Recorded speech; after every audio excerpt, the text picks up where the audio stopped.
Welcome to एडुजोस। एडुजोस में आप सभी लोगों का स्वागत है। दोस्तों आज 28 फरवरी के करंट अफेयर्स हम लोग देखेंगे। इस वीडियो में आपको करंट अफेयर्स का रिवीजन भी कराया जाएगा। इसके साथ साथ इससे रिलेटेड इंपॉर्टेंट फैक्ट बताए जाएंगे और स्टैटिक जीके के क्वेश्चंस भी कवर कराए जाएंगे। इस चिंगारी जीत की इस वीडियो का पीडीएफ फाइल आप नीचे डिस्क्रिप्शन में दिए गए लिंक से डायरेक्ट डाउनलोड कर सकते हैं। और ये चिंगारी जीत की वीडियो जो है डेली आपको मिलती है। तो यहाँ पर इसकी शुरुआत हम लोग डेली मोटिवेशनल कोट से करेंगे। हासिल होगी मंजिल भी, तू तैयारी करके तो देख, आग लगेगी फिर सीने में, तू चिंगारी बन के तो देख। तो चिंगारी जीत की इस वीडियो को जरूर आप लोग देखा कीजिए। आप सभी को चिंगारी बनना है और चिंगारी बनाना हमारा काम है। जिस तरह से आपको यहाँ पर करंट अफेयर्स और स्टैटिक जीके के क्वेश्चंस कवर कराए जाते हैं, आने वाले किसी भी प्रतियोगिता परीक्षा के लिए ये काफ़ी महत्वपूर्ण होगा और आपके एग्जाम में ये काफ़ी हेल्प करेगा। जिन लोगों ने अब तक चैनल को सब्सक्राइब नहीं किया है, चैनल को सब्सक्राइब करके बेल आइकन जरूर प्रेस कर लें और वीडियो पसंद आती है तो इसे लाइक एंड शेयर जरूर करें। चलिए कल के चिंगारी प्रश्न का उत्तर देख लेते हैं। मानव शरीर में सर्वाधिक कोलेस्ट्रॉल बनाने वाला अंग कौन सा है? चार ऑप्शंस दिए गए थे, इसमें से जो करेक्ट आंसर होगा वो होगा ऑप्शन बी, यकृत। लीवर जो है वो मानव शरीर के अंदर सर्वाधिक कोलेस्ट्रॉल बनाने वाला अंग है। अब बढ़ते हैं आज के करंट अफेयर्स की तरफ। प्रतिवर्ष राष्ट्रीय विज्ञान दिवस यानी नेशनल साइंस डे कब मनाया जाता है? इस क्वेश्चन का आंसर हो जाएगा ऑप्शन नंबर सी, 28 फरवरी को मनाया जाता है। हर वर्ष राष्ट्रीय विज्ञान दिवस 28 फरवरी को मनाया जाता है। इसी दिन वर्ष 1928 में देश के महान वैज्ञानिक डॉक्टर चंद्रशेखर वेंकट रमन, ठीक है, यानी सीवी रमन जिसको कहते हैं, चंद्रशेखर वेंकट रमन, इन्होंने रमन इफेक्ट की खोज की थी, ठीक है। और ये दिन आपको याद रखना है, इसी दिन किया था 1928 में, 28 फरवरी 1928 में। 2021 के लिए इस दिवस की थीम है future of STI impacts on education, skill and work. इसका उद्देश्य याद रखिएगा, लोगों के बीच, खास तौर पर बच्चों के बीच विज्ञान के प्रति जागरूकता बढ़ाना। वर्ष 1986 में पहली बार national council for science and technology communication के द्वारा इस दिवस को मनाने की घोषणा की गई थी। और 1930 में फिजिक्स में नोबेल पुरस्कार और 1954 में भारत रत्न से नवाजा गया था। किसको? यही सीवी रमन को, ठीक है, याद रखिएगा। सीवी रमन को 1930 में नोबेल पुरस्कार दिया गया था फिजिक्स यानी भौतिकी के लिए, और 1954 में इनको भारत रत्न से भी सम्मानित किया जा चुका है। अगला सवाल है, 28 फरवरी को भारत के प्रथम राष्ट्रपति डॉक्टर राजेंद्र प्रसाद की पुण्यतिथि मनाई गई। इन्हें भारत रत्न से कब सम्मानित किया गया था? इस क्वेश्चन का आंसर हो जाएगा ऑप्शन नंबर सी, 1962 में इनको भारत रत्न दिया गया था डॉक्टर राजेंद्र प्रसाद को। राजेंद्र प्रसाद जी के बारे में जान लीजिए। उपनाम इनका राजेंद्र बाबू, देश रत्न, अजात शत्रु, इन अलग अलग नामों से हम लोग जानते हैं। 1934 में भारतीय राष्ट्रीय कांग्रेस के मुंबई अधिवेशन के अध्यक्ष भी रहे हैं ये। इसके अलावा 1939 में नेताजी सुभाष चंद्र बोस के अध्यक्ष पद से त्याग देने के बाद, यानी जो त्यागपत्र दिया था, उन्होंने इस्तीफा दिया था नेताजी सुभाष चंद्र बोस ने, उसके बाद जो है कांग्रेस के अध्यक्ष का पुनः पदभार इन्होंने ही संभाला था, डॉक्टर राजेंद्र प्रसाद ने। भारतीय संविधान के जो निर्माण में महत्वपूर्ण योगदान इन्होंने दिया।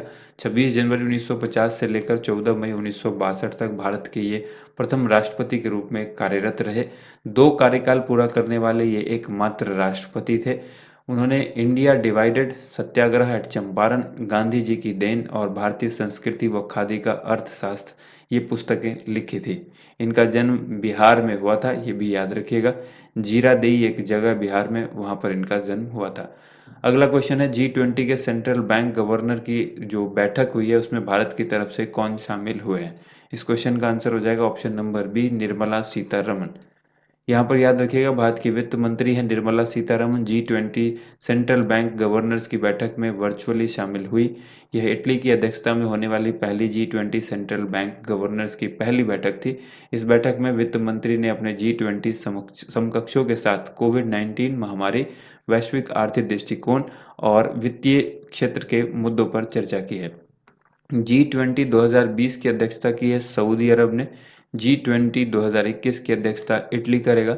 G20 2022 की अध्यक्षता इंडोनेशिया करेगा और G20 2023 की अध्यक्षता भारत करेगा, ठीक है। नेक्स्ट देखिए, यहाँ पर इसरो के द्वारा किस देश के उपग्रह एमेजोनिया 1 का लॉन्च किया गया है? ये इसरो ने किया है। साल 2021 का इसरो का पहला मिशन है जिसमें एमेजोनिया जो है वो एमेजोनिया 1 को साथ में भेजा गया है। उस रॉकेट के जरिए आपको हमने इस पर डिटेल वीडियो बताई भी थी करंट अफेयर्स स्पेशल एपिसोड में। इस क्वेश्चन का राइट आंसर हो जाएगा ऑप्शन ए, ब्राज़ील का ही अमेजोनिया 1 जिसको इसरो ने भेजा है। साल 2021 में भारतीय अंतरिक्ष अनुसंधान संगठन यानी इसरो ने अपने पहले मिशन में कामयाबी हासिल की है। आंध्र प्रदेश के श्रीहरिकोटा के सतीश धवन अंतरिक्ष केंद्र से PSLV C-51 को लॉन्च किया गया।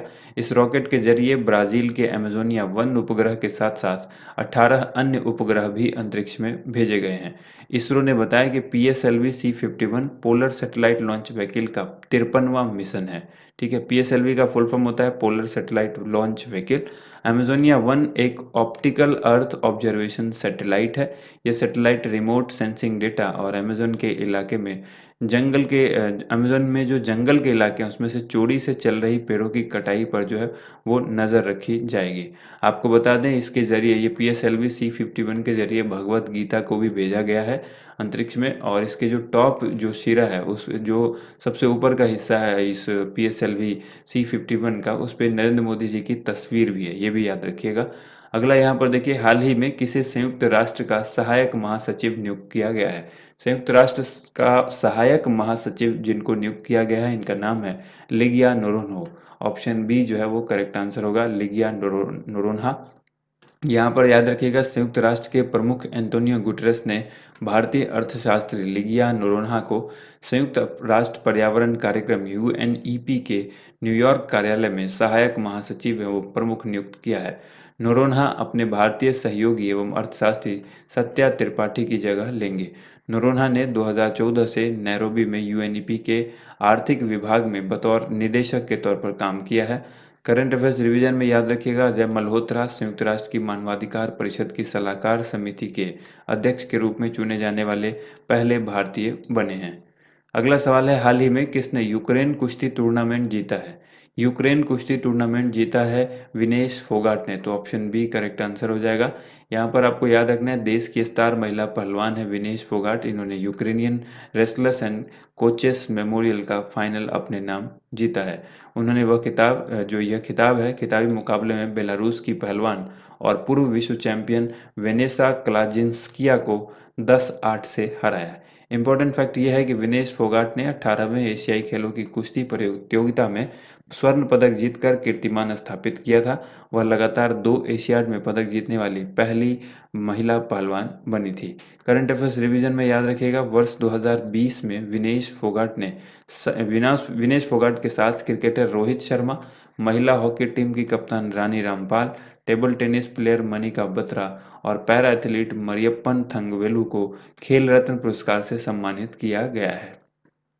अगला क्वेश्चन है, खेलो इंडिया विंटर गेम्स का दूसरा संस्करण कहाँ पर आयोजित किया जा रहा है?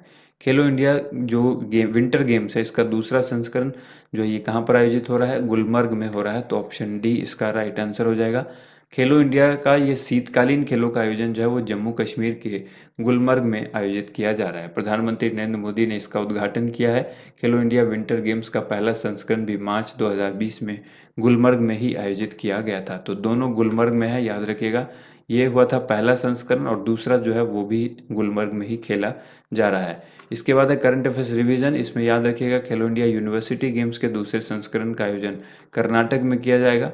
प्रथम खेलो इंडिया जांस्कर शीतकालीन खेल महोत्सव का आयोजन लद्दाख में किया गया। खेलो इंडिया यूथ गेम्स के चौथे संस्करण की मेजबानी हरियाणा करेगा।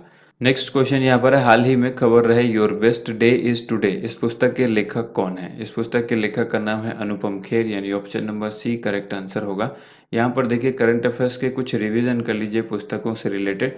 प्रियंका चोपड़ा की पुस्तक है अनफिनिश्ड द मेमोर। संगीत कौल चौधरी की पुस्तक है platform skill for a post pandemic world. Tulsi Vatsal की एक पुस्तक है caring for life the Cipla story since 1935। Vineet Vajpayee की पुस्तक है 1857 the sword of Mastan. Dalai Lama की पुस्तक है the little book of encouragement.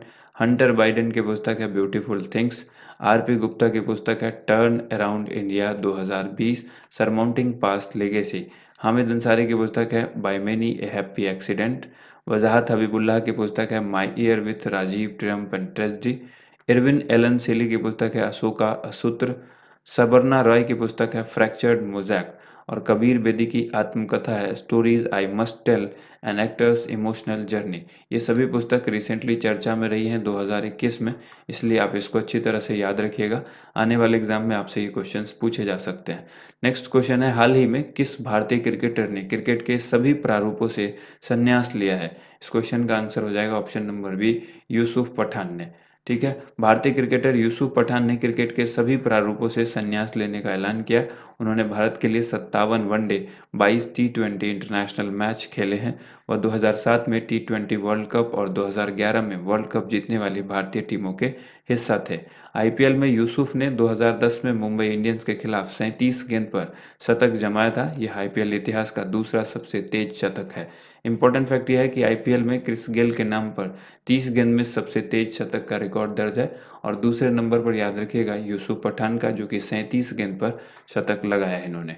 Next question यहाँ पर है, किस देश के पहले प्रधानमंत्री माइकल सोमारे का निधन हो गया है? इस क्वेश्चन का आंसर हो जाएगा option number D, Papua New Guinea.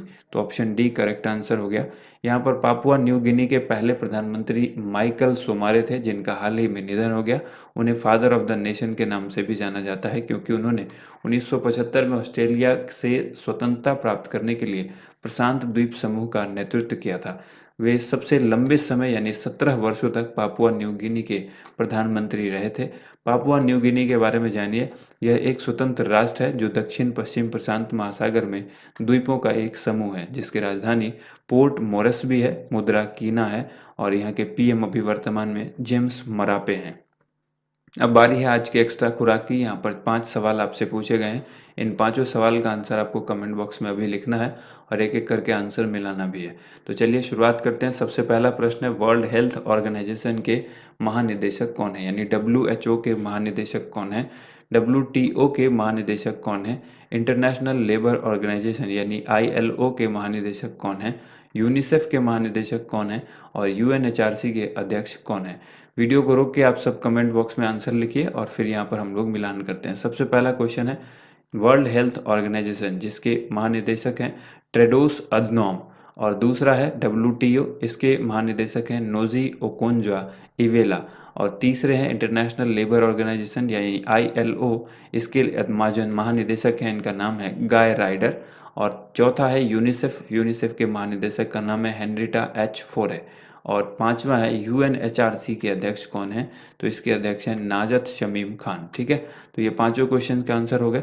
अब बढ़ते हैं आज के चिंगारी प्रश्न की तरफ। लोकसभा और राज्यसभा में सर्वाधिक प्रतिनिधि किस राज्य से चुनकर आते हैं? इन क्वेश्चन का आंसर आपको जो है कमेंट बॉक्स में लिखना है। ये चिंगारी प्रश्न डेली आपसे पूछा जाता है और हर स्टूडेंट से ये कहा जाता है कि आप कमेंट बॉक्स में इसका आंसर जरूर लिखें। तो लोकसभा और राज्यसभा में सर्वाधिक प्रतिनिधि किस राज्य से चुनकर आते हैं? बिहार, राजस्थान, महाराष्ट्र या फिर उत्तर प्रदेश? करेक्ट आंसर जो भी है आप कमेंट बॉक्स में ज़रूर लिखें।